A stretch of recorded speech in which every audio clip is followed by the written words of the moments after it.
សួស្ដីបងប្អូនយើងតើសុខទុក្ខមិនដែរបងប្អូនយើងកាលពីថ្ងៃទី22តោះឥឡូវនេះគឺសម្រាប់តម្រុយថ្ងៃទី23នេះគឺadminបានរៀបចំរួចរាល់ហើយអស់ហើយ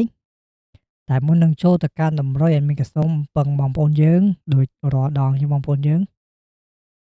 គឺជួយចុច Shield និងចុចឲ្យមេដៃមកកាន់វីដេអូរបស់adminម្នាក់មួយផងបងប្អូនតោះឥឡូវនេះយើងមិនបាច់ចាំទៅមើលលទ្ធផលថ្ងៃចាស់ទេបងប្អូនយើងគឺបងប្អូនយើងដឹងស្រាប់ហើយ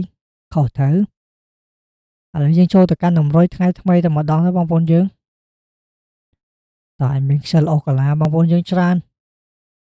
តែសម្រាប់ខ្ទង់អូសថ្ងៃនេះម្សិលមិញអូស6អូស8ឥឡូវនេះadminដូរខ្ទង់អូស5មកគ្រាប់អាយ៉ាជាប់ហ្វុនខ្មែរតើមានអូស5មាន30មាន5មាន30ហើយសម្រាប់ពីរលេខមាន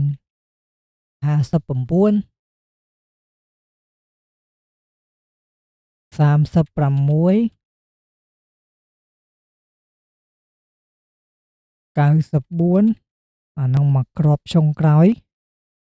តែមានដាក់ឲ្យ74បងប្អូនយើងមាន94មាន74ក៏ទៅលេខ4ដូចគ្នាឥឡូវនេះគឺយើងនៅសល់3លេខ2គ្រាប់ទៀតតោះហើយសម្រាប់2លេខដូចជាមានឲ្យផ្លាញទេបងប្អូនយើងគឺដាក់2គ្រាប់ឲ្យបងប្អូនយើងលេងដដែលតោះហើយសម្រាប់2គ្រាប់3លេខរបស់យើងនៅក្នុងថ្ងៃនេះadminឲ្យ574